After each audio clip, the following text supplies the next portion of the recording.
I often find when I do interviews or podcasts or things like this, there's all this stuff that is said before you start recording that's like very natural and good, and then you're like, crap. Well, now I'm going to start recording, and I just missed this great bit. So now I just try to start recording right away. Damn, it's been a while. You went hunting for like a week. Yeah, and then we had a soccer tournament and people being sick. Did you kill anything? No, didn't see a nary an elk. Actually, that's not true. A couple, but they were very far away. Yeah. Arya's friend Chloe and her sister both got an elk when they went with their dad, but I don't think that their dad got one. So they're basically feeding the family this time. Nice. Yeah, it all depends on the unit you're in. I think the unit we usually hunt is kind of tapped out. They wanted to really drive the population down there to protect the aspens, and I think they've done an effective job. So there's we saw a ton of deer, but just very few elk. No, I never thought about like protecting the aspens. I only think about like thinning the forest to protect the aspens, which they seem to be doing a lot of also. Man, Marcus and Ian suck. I was hoping to get all 4 for this post-mortem, but no, we just have 2. We keep on rescheduling and delaying. They're fired. They're no longer Wokebeards. Their Wokebeard cards. Yes, you turn those in tonight, unless dinner's really tasty, and then I guess you. Yeah. I think it'll be amazing, actually. Yeah, I think it will be. All right, so Ian is forgiven, but Marcus is not. Yeah. So I think the last time when the 3 of us were talking, I think it was episode. Was it 5 and 6? Did we still have 2 more to go, or I think it was 6 and 7. I think it was 6 and 7. Okay. I'm trying to remember. It was 6 and 7. Yeah, we had not. Mount Doom had erupted. Yeah, and that was the second to last episode, right? No, that was the third to last was the. Oh, then there's the fallout from the eruption, and then the last episode. Yeah, and we talked about that because I remember I remember making fun of Bronwyn for being so put together after getting hit by a volcano and almost killed. Yep. And so then oh man, I think I've been blocking some of it out of my memory already. Actually, the finale. Likewise. Okay, so what did you think of the finale? I was disappointed. I mean, I can't put it any other way. It really didn't do anything for me because it was so. I didn't feel like they earned any of the payoffs just from like kind of a writing and show production standpoint. And then from a Tolkien standpoint and the lore standpoint, it was just a mess. And so nothing was impactful. It was like, okay, great. This is awesome. Like, yeah. Do you get the feeling that they came up with the twist, like that Halbrand was Sauron first and then kind of worked backwards from that? No, and they thought it would be like this cool surprise, but everyone knew like right away. No, I think they built the whole show around that. This idea that like, let's make Sauron some nice guy that everybody thinks is great, and then we'll have a big twist at the end and show that this hero that everybody has been rooting for is really Sauron. And like, even on paper, it's like, why do that? Like, Sauron is already accounted for in the story you're trying to tell. He's already presented as fair and the Lord of Gifts and all this. Why change all that? Just go, that story's there. Just tell that story. Like, yeah, what I don't understand is, like, assuming they can't use the name Anatar because it's not in the. I don't think it's in the appendices. Right, it's not. No. So you could still make up the. Just double check. Yeah, you could still make up a name or whatever, right? And what I don't understand is why didn't they tell the story of Sauron disguised as whatever and Celebrimbor? Yeah, exactly. And the deception and ambition. I mean, Celebrimbor as a. First of all, they shouldn't have portrayed him as an old man. That was weird. Like he would have like a doddering, foolish old man. Yeah, present him as a young, as an elf, which if ever most of the elves look young and ambitious and Yeah. His, show that how that ambition is an opening for corruption. Mm-hmm. There's a whole drama there to tell Yeah. with a No, tragedy at the end it's of all it. right It's there. It's all all in right the there. Yeah. appendices. Like, and yeah, and there's plenty of drama there with Gilgalad, Elrond, and Galadriel seeing through Sauron's not knowing exactly who he is, but not trusting him and trying to tell Celebrimbor that not to trust him and don't follow his teachings, and Celebrimbor doing it anyways. Like that's rife for an awesome show, and I can't believe that's not the story they told. It was like Right. that's why I'm so disappointed, because I was so excited to see that story told along with the story of the fall of Numenor, and we're Hmm. not seeing that. So it's so bad that it's not doing service to that story, and you can't even really call it that story. Well, it's not even just not telling that story, but in the final episode, I was honestly just aghast at what they did with the rings. Yeah. I mean, I'm not the kind of person who would care if they fudged it a little bit, but they literally had Sauron show up, teach Yeah. Celebrimbor about alloys, and give that little hint where he's like, "Call it a gift." Oh God! Yeah. And then within like moments, he's revealed as Sauron, has left Eregion, and they make the three Mm-hmm. most powerful rings in like half a day, and they skip all the other rings. Like, what? What? It just ruins the whole story. Like the whole point of the three is that Sauron had no hand in making them. So they totally flubbed that. They were the last three made, totally flubbed that. Um, and they weren't like made in a couple days or whatever it was that they portrayed in the show. Like, it was hundreds of years that Sauron was in Eregion working with Mm-hmm. Celebrimbor, forging and there was, as they were refining their craft, Gandalf mentions this when he's talking to Frodo. I mean, there's countless trifling magic rings that they created as they were getting better at making Mm-hmm. rings.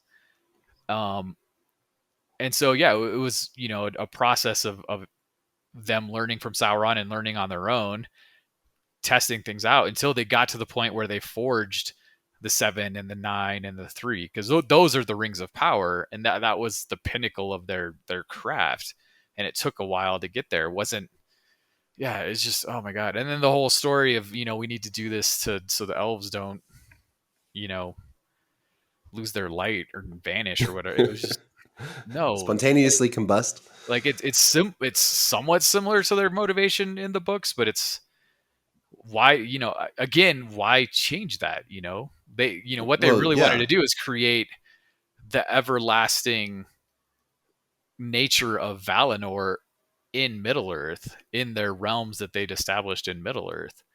And that's a perfectly good motivation for the show. I think people would have understood that. Hmm. It could have been easily Well, explained. Like, especially anchored to the very more intimate motivations of Celebrimbor himself, mhm. and his ambition and his history, his lineage, all Yeah, that I keep wanting to say like more human motivations, but he's elven. But you know what I mean? Like, well, no, but like it's you can't elves. just have these huge stakes that are like we're all going to die by spring. You have to have like more Yeah, relatable stakes.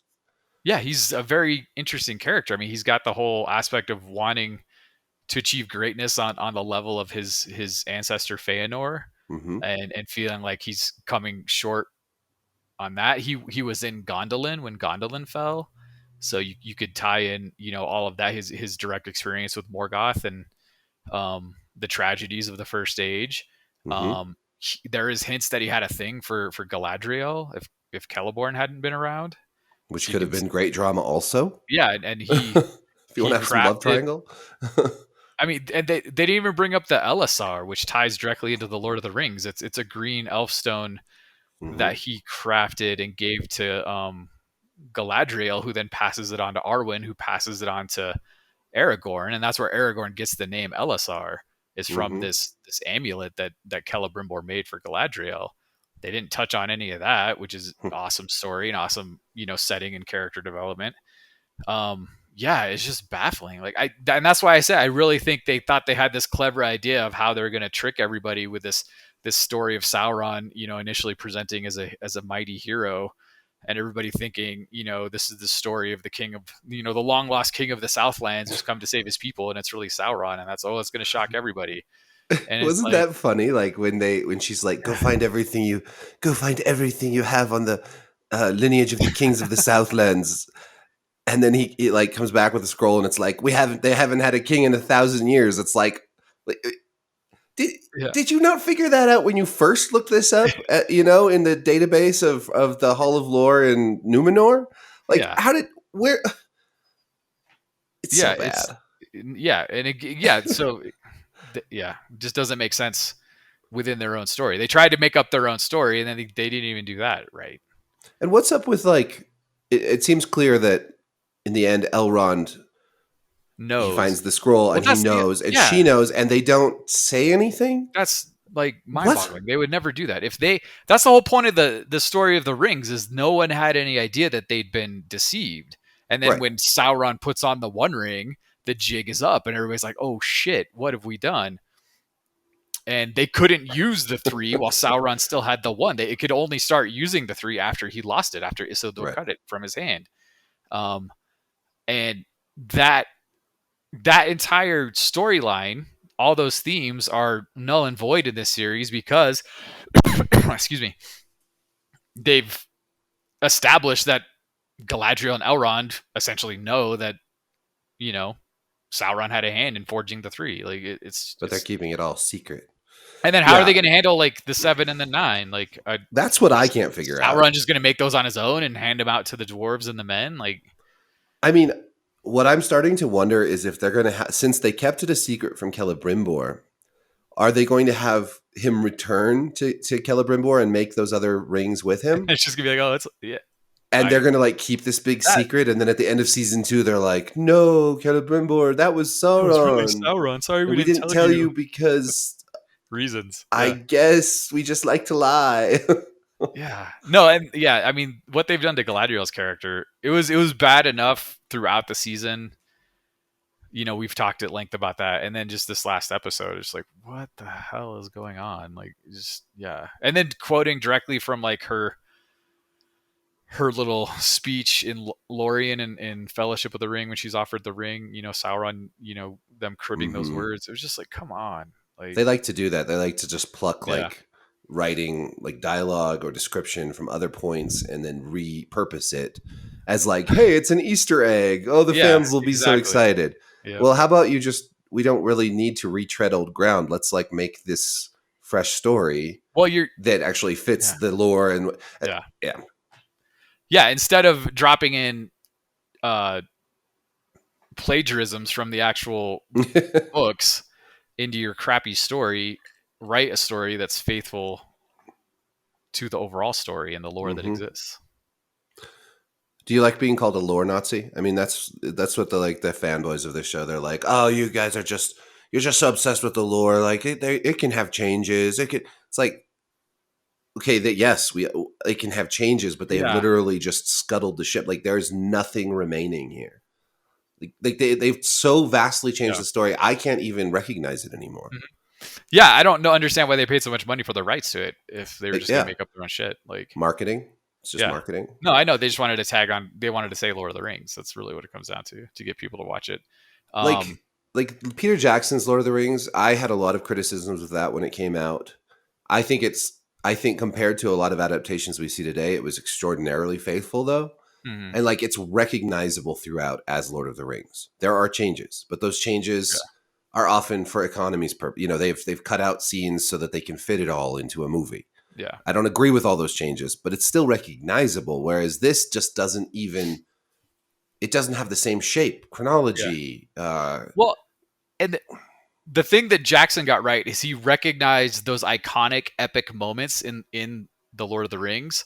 And he didn't, whatever he may have changed, he didn't mess with those moments. Like he knew well enough that the stand on the bridge of Khazad-dûm. Don't mess with that. That everybody's going to want to see that, and if you do it right, it's amazing, and it was You amazing. mean you mean that scene where Gandalf says to the Balrog, "I'm good. I am good." Yeah. Okay, we haven't even gotten to that yet. Okay, I forgot about all that. Stuff like that, and there are, while they're not written in detail in the appendices and what they have the rights to, they are established in the tale of years and the writings they do have access to, and they could have expanded upon those. And that's what us lore Nazis were waiting to see, are these iconic, awesome scenes that we have been imagining for years in our heads, wanting to see those translated to a new medium, to see what a skilled practitioner of that art can bring to it, and their interpretation of it, and their expansion of it. And that's what Jackson did. And these guys haven't at all. First of all, they're not skilled practitioners of this art, and they're not giving us those moments of, like, the moment when Anatar and Celebrimbor first meet, and when Celebrimbor first gives into his corruption and decides to follow his teachings, things like that. The moment when Elendil and Isildur and Anarion first land in Middle Earth, on these huge waves from the destruction of Numenor, which maybe we'll get that, but it won't be the first time. It's just right. They've screwed up a ton of stuff, and it's super disappointing. Well, we've already talked about this, but they shouldn't have been telling the story of Numenor yet. This whole first season or two should have been all the elves 1,000 or 1,500 years earlier. Yeah. Definitely. One thing that's sort of crazy when you think about it, like unlike Jackson, they have a much more blank canvas. Like, they have a lot more wiggle room. Like, you talk about these iconic moments, but those iconic moments actually have to be fleshed out and filled in with a lot of narrative detail, right? Like, it's sort of similar to like House of the Dragon versus Game of Thrones. Game of Thrones is a very fleshed out story, whereas House of the Dragon is based on a much looser, less detailed version of events. So the adaptation, and if you look at the adaptation in House of the Dragon, they take a ton of liberty, right? They completely rewrite basically like Viserys. Like they flesh out his character enormously and give us so much more, and yet they are still remaining true to what that story is doing. Whereas in this, they had so much room to work with the appendices, with the Second Age, because there's so many blanks to fill in, and yet they, instead of just doing that, they corrupted the lore and twisted it around for no discernible reason other than the twists, the mystery boxes.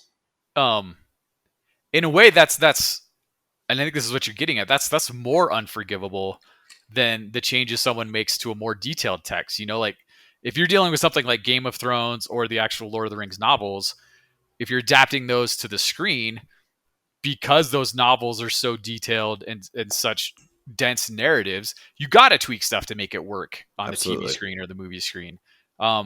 It's impossible not to. Yeah, and so it's more understandable, and people are generally more forgiving. But when you're given such a wide arena to operate in, like the Second Age, there's a ton you can make up, a ton of creativity you can bring to that, and it should be easy to still hit those major plot posts along the way. Like, why change those when you already have so much leeway to do what you want? Exactly. Yet all we ask is that you keep it recognizable as the same story. Like, things happen in the order that we expect them to happen to. Characters act in the manner that they're described to have acted in the writings. But Celeborn isn't dead. Yeah, exactly. Like, they have such freedom and so much, so much material that they could establish on their own. Why are they changing what's already been established? Well, and if they do make changes, like Celeborn, for instance, it's so bizarre that we don't find out that he's dead or presumed dead until episode 7. like you would think that they could, if they're going to have Galadriel's husband missing, that would be a motivating factor from the very beginning. Yeah, It could you think even that might have be come up. a big part of her character's motivation, helping us understand why she is the way she is. And yet we only find out about it when she's talking to the little brat Theo, which is so strange.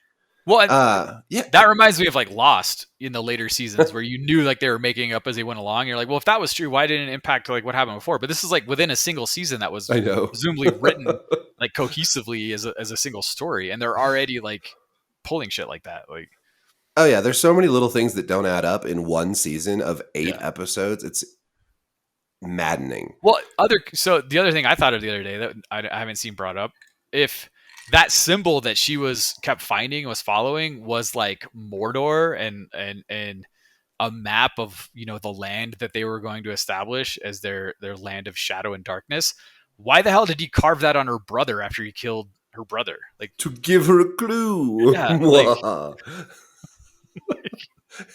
it's so dumb. Yeah. It was just GPS coordinates the whole time. Yeah. And the dam, the whole we need a secret sword to break a dam. No, it's like a Scooby-Doo episode. It's like, but not even a good. I mean, Scooby-Doo does this better. Like, no, I know. Yeah. A secret sword that activated the volcano would have made 100 times more sense in a fantastical setting like this. Like, why do we need a magic sword to break a dam? Just have it make the volcano blow up. But there are too many factors. Yeah, but that doesn't really jive with Tolkien either. It's like Sauron. No, not at all. Sauron just makes the volcano blow up. Like, that's what he does. Like, yeah. Nothing will beat the moment where the PowerPoint presentation switched from Southlands to Mordor. I can't believe they didn't do Halbrand to Sauron. Oh, I know. I've seen people actually do that though. Yeah. The crazy thing about that though is that they have this whole, like, to sometimes to great effect shows the map and like show like the Harfoots traveling, and they could have just so easily just changed it on the map. It still would have been a little hokey, but like 1,000 times less hokey if they just had the word change on the map. Yeah, good point. Yeah, they show like the map like becoming like burnt and then Mordor appears. Like, that'd have been. I still wouldn't have dug it, but it'd been way cooler than just the PowerPoint presentation. I don't think it would have made everybody just like laugh their asses off. Yeah, I know. I missed it when I first watched the episode. I thought it was just like a title card with the credits or something, and I stopped it. And then I'm hearing people talk about it, and I was like, no way. Yeah. I go back and I look, and I was like, you fucking kidding me? I couldn't believe that when it aired. Well, and then the hardest I laughed though was after the last episode, they start playing that song where they're singing the ring verse. Yes, and I'm Fiona like, Apple, actually. Yeah, like 7 rings for the dwarf king. And I'm like, where are the 7 rings that you're singing about right now? Like, Jesus fucking Christ. I was in shock that whole segment. I was like, they're making the 3. Yeah. And they had to use like silver and gold from Valinor, but then they just mix it all together, but it comes out as different metals. What? I will say this. Did they mention that? Did they? Sorry, not to cut you off, but did they mention the names of the rings at all in that episode? Like, nobody said like this is Narya, thing A, thing B, and thing C. I'm pretty sure. No, they did not mention the names.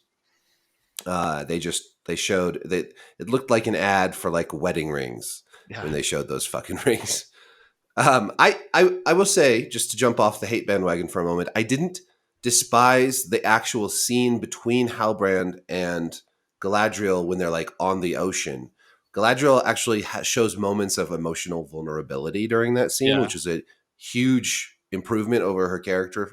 And I like Charlie Vickers, the guy who played Halbrand. I think he's one of the better actors on the show, and I think he did a pretty good job in that scene. But the problem is the scene wasn't earned at all. You know, like they get to that moment, and you're just like, this is fucking stupid. So no matter how like decently they do in that moment, it's just not earned. Yeah. Yep. Which is so much of the show. Like the music, for instance, by Ben McCrary. It's a pretty good soundtrack, but it's always playing these emotional swells in scenes that you're not feeling. Exactly. Yep. And that's like the show in a nutshell, really. Yeah, no, that nails it. Like, I can't get it.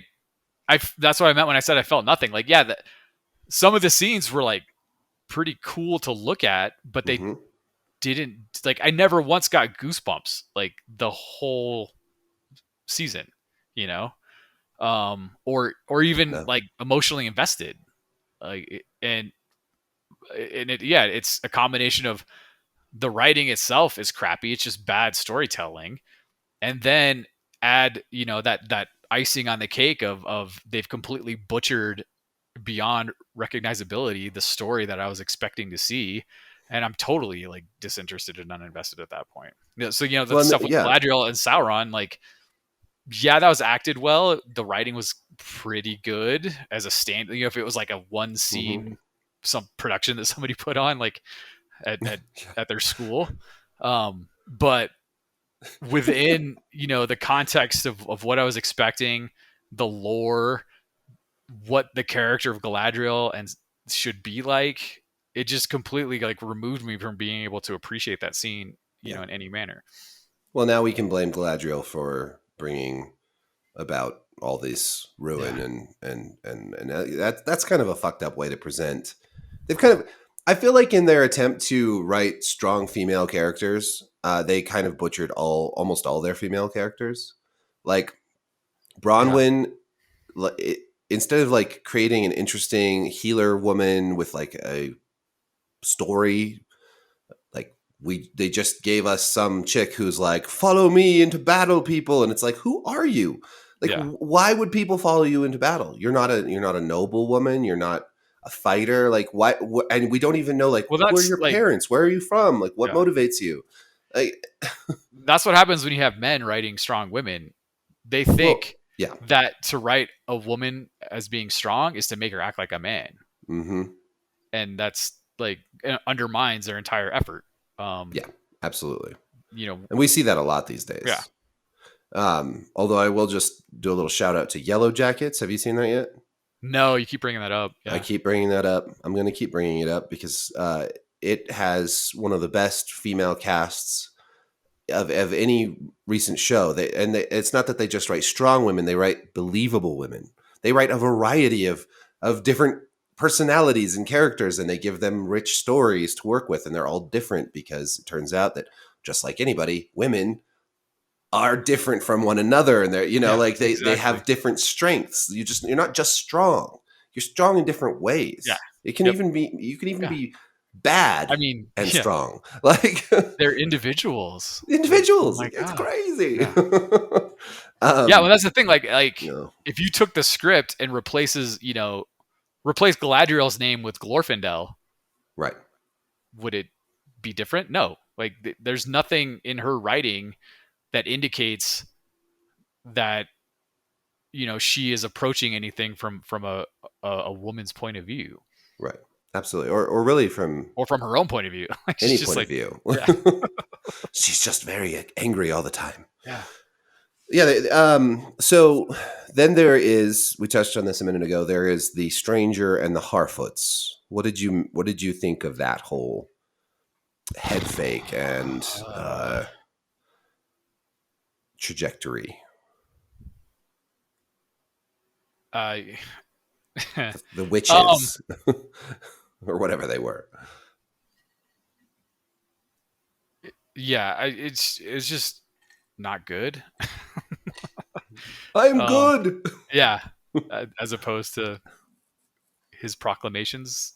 um yeah, again, they tried to have their whole Gandalf, you shall not pass moment, and just failed. I don't know how else to put it. Well, those witches were dumb as shit. They thought he was Sauron and we don't know why.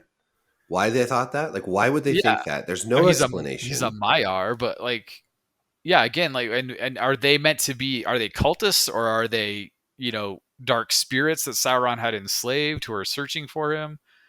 Are they other Maiar, like lesser powerful Maiar, looking for Sauron? Are they, you know, wraiths, like elven wraiths? Are they, you know, human spirits that Sauron had previously entrapped in some sort of undeath, which, it's, feasible within the legendarium. Um, yeah, possibly. But again, yeah, it's like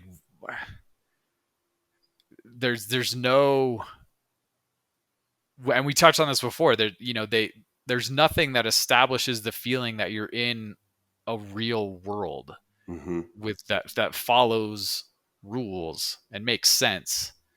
And then just that whole cheap like double fake, That was so and that annoying. again just points to like, Oh my they came god. up with this idea of we're going to present this hero and he's going to end up being Sauron, and then how else can we further try to confuse the audience and make that twist pay off.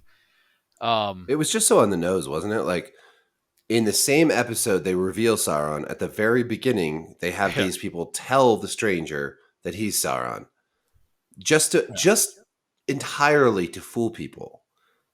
It's such a crude tactic, you know. yeah. Well, and it's Maybe like, and then yeah. Sorry. I just had another thought. Like, with the whole thing with his staff, and like all of a sudden he has a staff, and now he has power. It's and no, can if he's a talk in sentences. it's like all the like they make a big deal about the stabs in the Lord of the Rings, which actually I think, and I think I've read some writings that hint at this, is that's because when he first wrote the Lord of the Rings, he wasn't envisioning the Istari as Maiar. They were just like an order of wizards. And then he changed that as things evolved and developed. But yeah, so as a Maiar, as an independently powerful spiritual being, like he doesn't need a staff to do what he did. Well, and even if they were going to make that change, they should have established that in a concrete manner earlier, like have him trying to fashion a staff or something. Yeah. and indicate to the audience that what he really needs is a staff, or some kind of conduit for his magic to regain his power and his clarity of thought, so that when a staff falls down in front of him, the audience can be like, "Oh, dude, it's a staff. I hope he grabs it, and then he gets his power back." There's that moment of anticipation, right? Then you connect that what they've built in the earlier episodes with that moment, and you're like, he's gonna fuck him up now, but instead he just gets the staff, and it's like that. Okay, he's got his, and then suddenly he's like, "From shadow you came, and to shadow you will return." It's like, you fucking assholes! God damn it! Yeah. I was waiting for him to say, like, I am a servant of the secret fire. Yeah. Wielder of the flame of art. I was like, oh, God. None shall pass. Yeah. Once again, the Gandalf roasts videos are the highlight of every episode. So good. Yeah. The Harfoot farewell scenes, as I was watching those, I thought, they've taken all the wrong lessons from Return of the King. Long ass, boring ass goodbyes. More endings. Yeah. That went on forever. There was one scene that I thought was actually halfway decent when Sadok is dying and they all sit next to him and he wants to watch the sun come up. I thought that was actually pretty good. Except for the sun came up like right away. No, he was like, "Let me sit here till the sun comes." And the sun's like up already. He's like, "I thought I had more time." Yeah, that was nice though. I mean, except for like killing him off in that way, that whole I don't know, that whole conflict, that whole showdown with the witches just seems so. Well, then, and also that begs the question, like Stranger Man just got his powers back. Can't he heal somebody? Like, use the Jedi healing thing. Yeah. And again, like that's, and because they've veered so far from the established lore and canon, like we don't know under what restrictions and pretenses he's been sent to Middle Earth, because the Istari were explicitly told, you can't match power with power, you can't, bend humans and elves to your will, you just have to influence and try to get everybody fighting Sauron on their own. But he does, does that apply in the Second Age to this like single guy who fell out of the sky, or can he just do whatever he wants? Like, he was on a cloud, he slipped, he fell. He has no explicit instructions. There were a couple episodes too where they kept focusing on the moon in those scenes with him and the Harfoots, and there was a theory going around that he was the Maiar of the moon. I can't remember his name. It starts with a T, and that he like fell from the moon or something somehow. And that, like, I didn't really buy that until a couple of episodes. They really started focusing on the moon. I was like, oh, are they trying to hint at that again? And there was a star chart and stuff. Yeah. Hmm. Well, this other thing too is like, why? My understanding, well, granted, the world is supposed to still be flat at this point, in the Second Age. So it's not a globe, but I think this on a globe, the stars you see only change when you travel north to south, not east to west. So and again, that's another line that they ripped off, because Aragorn makes a mention. I've traveled far and wide, even to the lands of the south where the stars are strange. And so they plucked that and used that as like, you have to go to Rune in the east where the stars are strange. But I was trying to figure out, like, well, why would the stars change traveling east to west? But I guess if the world's flat, like, and it's actually like a dome of stars covering maybe that would work. I don't know, but that's kind of a nitpicky We thing. wouldn't even be thinking about these little details if the story was good. Exactly. Yeah. We would just accept it and it would be fine and no big deal. Like, the nitpicking comes with when then there's so many problems that you just never feel satisfied. And then you start to think of more problems, and they sort of snowball into more problems. There's a large contingent of people, I think, who still think that this character is a blue wizard, and going to Rune is evidence that it's a blue wizard. But it just seems like they've cribbed so much Gandalf that making this character not Gandalf now would be weird. Yeah, I have no idea, but we've tried to predict things and failed. But other things have been, so cliched and glaringly obvious that I have no idea what they're going for. I mean, they could be going for Gandalf for fan service, and nostalgia, or they could be trying to do a switcheroo and injecting all these lines and scenes that make you think it's Gandalf, and then there's gonna be a big twist and it's really Anatar or Palindo, which I don't even know if they can use those names. I mean, Gandalf does talk about, he'd gone to the East, he just doesn't return there anymore for whatever reason. So maybe that's the story they're telling. Like, why doesn't Gandalf ever go back to the East anymore? Potentially. Nori's family sure was quick to get rid of her. They're like, I know. And then the whole time with that scene with her and Poppy, I was like, why don't you just go also? I thought they were going for Frodo and Sam there. Like Poppy is Sam. And I was waiting for that, but I guess it's probably season 2, episode 1, as Nori and Gandalf, are walking away. Poppy comes running. Wait, Mr. Frodo, sir, I'm coming too. Mrs. Nori, ma'am. Yeah, that was I guess they're subverting my expectations there. So that was so subversive. That's what I want from adaptations. I just want to be subverted constantly. Well, it's like, if I didn't feel like they were such hack jobs, I wouldn't have that expectation to begin with. So you're subverting your own the expectation that you shouldn't have established in the first place. Right. Yeah, you're just tripping up all over yourself, really. Yeah. And that was it for the finale. There was only the Harfoot storyline and the Elven storyline. They didn't give us any more of the dwarves, and they didn't give us any more of the Southlanders, which was interesting. Yeah. But I wasn't sad because lots of drama in Khazad-dûm that they left unresolved. So I guess that's a bit of a cliffhanger. We got a Balrog. And then they just left that dangling, and now we have till 2024. Not that I'm not even like looking forward to season 2, but it's kind of crazy that, like, honestly, and I'll say this for House of the Dragon also, it's kind of crazy that both these shows will not return until 2024. Yeah. It feels like a little bit of a mistake in terms of just maintaining momentum, hype, especially all that. For Hot D. Yeah. I heard Hot D. I mean, I think they're supposed to start production early next year. I mean, it might be ready before the end of the year. I don't know. I highly doubt that. They said 2020. They actually have come out and said 2024. For sure. Now. Yeah. Sometime in 2024. No, I mean, my wife, Whitney, she was super into House of the Dragon, and I told her, well, we got to wait 2 years, and she's not happy about that. No, it's a long. I really am a little surprised by it, honestly, because I mean, the end. I really enjoyed the final episode.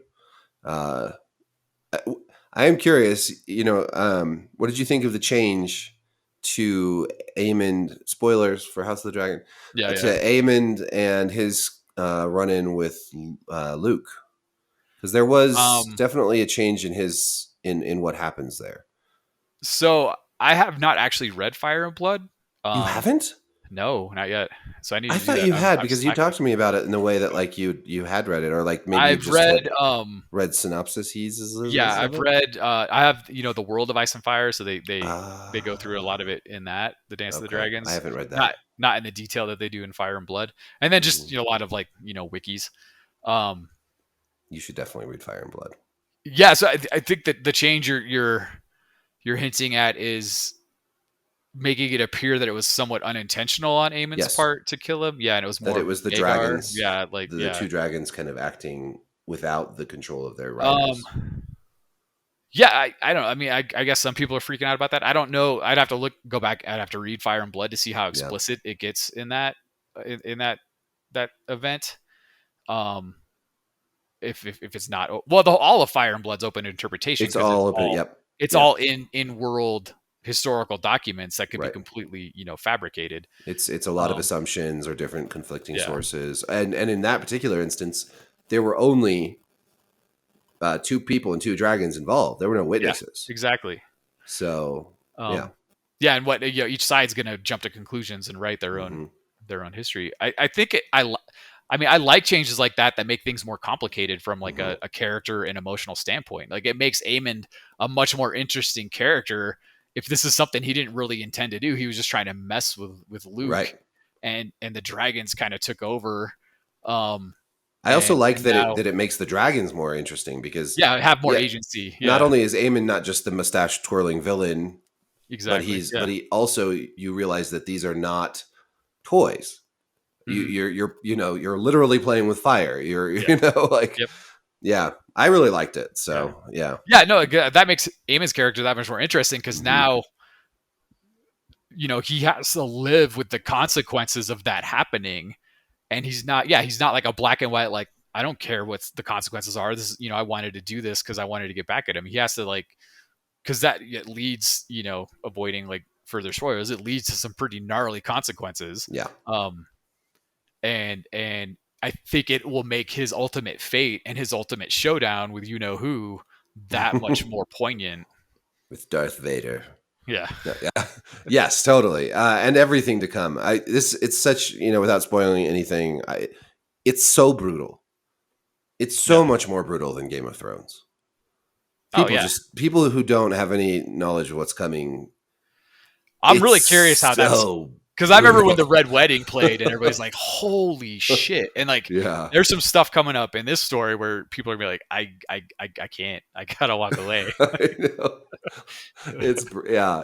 crazy. I mean, I think that maybe one difference. I think they have a little bit harder or more difficult to challenge here to bring that human element. Like there's something about the Red Wedding where it's like you've really become invested in these Hmm. characters, Yeah. and then that shit goes down and you're just like, what the Yeah. hell? Whereas, and I don't know if it's just because Fire and Blood is so, it's just so, it's just like reading a history. There's not that Yeah. emotional element to it, but they have certainly done a great job bringing that emotional element into the show. What I think will be interesting is because you're already getting people who are like Team Black, Team Greens, Yeah. Team, you know, Damon and Rhaenyra, Team whatever, and depending on how they portray it and how faithful they stay with what's been written, um, I think they could really test people's support for the people Oh who really yeah. get into stories and like to root for certain sides or certain characters, and witnessing those characters do some like fucked up horrendous shit, and asking Right. yourself like, am I really going to root for this person anymore? Like, yeah. Yeah, and they've done an interesting thing where they've made a lot of characters more sympathetic. Hmm. And I wonder, there's two ways they could go with that. They could continue to make certain characters more sympathetic, or that could just be their way of making us feel more disappointed, more conflicted when those Yeah. characters then betray Yeah. our expectations. No, and I think if they do that, especially with Rhaenyra, if they do Oh that yeah, right, it'd be really especially good. I with mean, they Rhaenyra. could almost, the way they've established her almost, as very sympathetic, likable. Hmm. Um, Almost heroic. they could almost have like a Walter White arc with her. type thing in the coming seasons. Like, yeah, it could be fascinating. Well, and especially the way they, that final shot of this season with her turning and just her like the fury in her eyes, like that's the first step where she's like, "Fuck this, it's on." Like, I don't care anymore. Like, yeah. Well, I know reading Fire and without spoiling it too much, but with reading through what happens next, you you can see why Rhaenyra would change. Yeah, and I think that they have a good opportunity to really lean into that, but also lean into like the complexities of of Alicent's children, like we were talking about with Aemon, but also Aegon, and they still have to introduce Darren. Is it Darren? Yep. Darren, the youngest, the youngest, who isn't given a lot of time in Fire and Blood, but who seems like a really interesting like counter to his older brothers. And there's just so much. There's so much there. It's going to be really interesting what they do with it. I can't believe we have to wait till 2024. I know. I'm curious how that, because there's a lot of like kind of unrelated, complicated things that happen. Like the stuff with like the Starks coming down and all the stuff in the Riverlands, and then you've got like they go out and look for like all the bastards who might be able to ride dragons. Sorry, this is like tons of spoilers, seeds. Everybody. If you don't want to, like stop watching now if you don't want to hear any of this. Let's turn it off. Like I mean, I'm just curious how they're going to handle all that, because that gets like pretty. There's so many characters too. Well, and there's so many like double crosses and triple crosses, and like I think they're going to have to focus, because there's certain betrayals and double crosses that are really like a big deal, and they're going to have to focus on those. I think. I do hope that they lean heavily into the Grover Tully lineage, because that is hilarious to me. Elmo, his Elmo's sons Kermit and Oscar. Yeah. And Kermit's a young green knight, and Oscar's prickly. There's all this fun stuff. It's like that cracks me up, because this was just like shit that Martin was filling out on like random families like lineages, and he's just like, fuck it, like Grover, Elmo, Kermit, and then all of a sudden like this history's expanded and it's going to be on TV, and he's like, oh shit, what have I done? They've even brought up Grover Tully a couple times now, so they're going to go there. It's great. I love it. Cool. The contrast between these two shows couldn't be greater. It really couldn't be. And another amazing one that's on right now is Andor. Like, it's redeeming like Disney's like Star Wars. It's doing its damn best anyway. It is really good. Yeah. Can you imagine if all of Disney's we should have an Andor podcast, but if all of Disney's Star Wars had been the quality level of Andor, and I'm not even talking about like the dark, gritty stuff, just the quality in general, the writing, the cinematography, the fucking awesome music, like it's just so well made. Acting. The acting, just top to bottom, no plot holes, just very well thought out. It makes me sad in a way. Like, this is what could have been. But the contrast of watching House of the Dragon, specifically since it's a fantasy adaptation, alongside Rings of Power, and they aired at the same time, and it's jarring, and I mean, they're very different, and I wish that the only comparisons we had to make is that one is more family oriented and one is more adult. But the truth of the matter is that it's an illustration of what not to do versus what to do in terms of adaptations. So I mean, I'm glad at least one of them was good. If both of them had been terrible, that'd have been rough. People were so worried about House of the Dragon. I mean, I don't know. I guess I wasn't as worried as some, just because I knew it was a different team making it. I was so disappointed in season 8 that before it released and I watched the first episode, I had zero hype for it. I was like, we'll see. Like, we'll see how it goes. Like, I expect nothing. And then I was like, after that first episode, I was like, that was actually really good. Holy cow. And then, Rings of Power is total opposite. Like, my expectations, I tried to manage my expectations, but it's, it's Tolkien, and it's exciting. Yeah. And I was like, even like the first couple episodes, I was cautiously optimistic. I really enjoyed it at first. I thought that they were setting the stage for some really cool stuff. Yeah. I think if I went back and rewatched them now, I would see all the little Oh yeah. Well, because you know where it's going warning to go. signs. Yeah. But I was willing to give it a chance, and it seemed like, oh cool, like we're setting up some interesting stories. We're going to be moving towards. It was really, I think, for me when they got to Numenor that the season started to really show its cracks. Yeah. Yeah. And they didn't get to Numenor until episode 3. 3. Yeah. And They get this picked up at the end of episode 2. Yeah. the ghoulish smile on the slow motion horse ride and stuff, you know. Oh god. Yeah. I forgot about that. Yeah. And I mean, and we've repeatedly said this, and people might think we're full of shit, but call us lore Nazis all you want, but if it had been a good show on its own merits, whatever, like they get stuff wrong, they change stuff. If it's entertaining us and it's a well done show, you can let that stuff slide. Like you just watch it, as you've repeatedly said, it's fan fiction, it's whatever.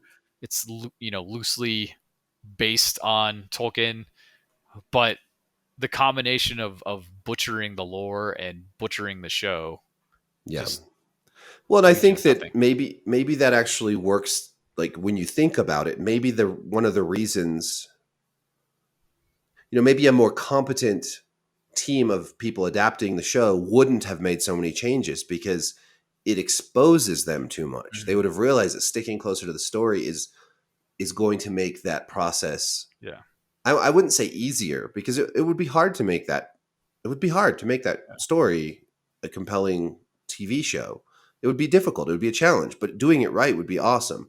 And like they lost all the power that comes with using what was there for them to use, what was sitting right there. And so they went in on their own, and they just didn't have the storytelling chops or the filmmaking chops to do it well.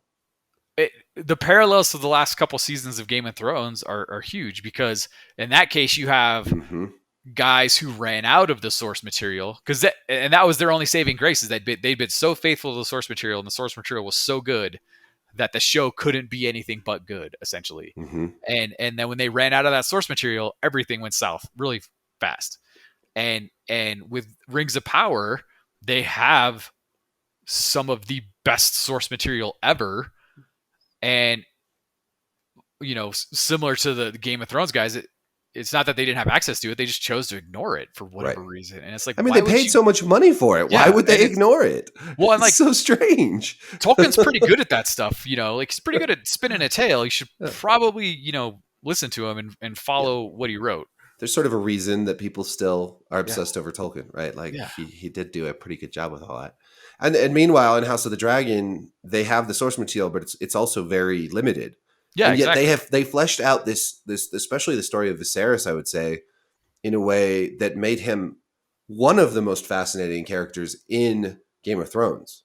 Period. I think. Yeah. I mean, I thought. I mean, partly that's the acting. Obviously, Paddy Considine was really, really good. Amazing. But the writing for that character and just the development, where you go from thinking he's just kind of a weak, indecisive, avoidant, procrastinating king, to where you see his regalness, his ability to like hold it all together, and that the end is coming, and that with it peace is lost, that all this is over. And like the tragedy of him clinging to Rhaenyra when he knows that's not what he should be doing, but the reason he's doing that is because he feels so guilty about what happened to his wife, and she's all that he has left of his wife, who was actually his true love. Yep. And that's why he won't bend on that. And it's an awesome tragedy. Like, and the fact that they delved into that and expanded on it and explored that was just really good. It's so Shakespearean, really, like so much of that. And in the book, of course, Viserys he's much more flat. He is not a tragic figure. He is fine. Like he's not a bad guy. He's not really much of anything. He rules over the land, and he makes some mistakes, and he's generally likable, but you just don't get a feel for the depth of that character at all. And even Martin's come out and said, like, they made his character so much better. And that is something that you can achieve with an adaptation. I mean, that is what you can achieve. No, because we know this, and this about this character. Let's say, at point A, point B, and point C, they do this, this, and this. So like, how do they get from here to there? Let's figure that out. Let's fill all that in. Instead of saying like, oh, forget about that. Like, let's say they did this instead, and then they go and do this instead. It's like, no, like you're not. Let's say Viserys never gave up riding Balerion, and he just goes and he torches everybody. It's like, it's no, like that's not the same story. Like, and we should have Rhaenyra be a warrior knight, and we can combine her character with let's say Kristen Cole. They'll be the same character now, and yeah. Let's make Rhaenyra the commander of the Northern armies. Yes. Oh my God. Wow. Yes, let's do that. That'd be amazing. Yeah. It's really quite something. You really couldn't have timed it better if you tried. And I think, I don't know. It's interesting. I think that Rings of Power was generating a lot of buzz as it aired simply because people were so divided on it. Whereas House of the Dragon was generating buzz because people cared about the characters and what was happening so much. Like you really saw, and I don't know, I'm kind of annoyed by a lot of fandoms in general, including like a lot of what I read about House of the Dragon from fans and from op-eds and whatnot. But overall, I think that the passion around that show was healthier than what we saw, which is Rings of Power, of course, is just like ends up being this like, what the fuck are they doing? And everyone's pissed off at each other. And it's like, I don't know. It was fun though. I had fun. I'm sad that both shows aren't going to be here until 2024 because I don't know what's going to happen in season 2 of Rings of Power, but I bet it's going to be bad and it's going to be fun to talk about. Yeah. No, I'm going to watch it just because it's like watching, a train wreck. Yeah, you can't look away. Yeah, and we have to have the Wokebeard cancel. Yeah, exactly. Cool. All right, man. Oh, hold on. There's one other thing I wanted to bring up. I saw some stuff flying around on Twitter and Reddit that the showrunners for Rings of Power were getting sacked, possibly. Rumors.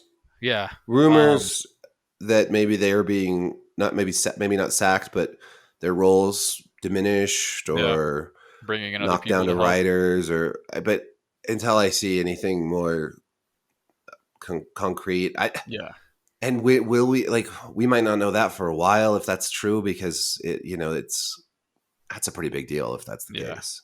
Yeah. After one season. Although it's a smart move if Amazon wants to save face, like Yeah. No, I mean that gave me a glimmer of hope if that's actually true. I didn't know if you'd heard any confirmation or any other news. It was just literally some random posts that I saw, and I couldn't find any actual sources.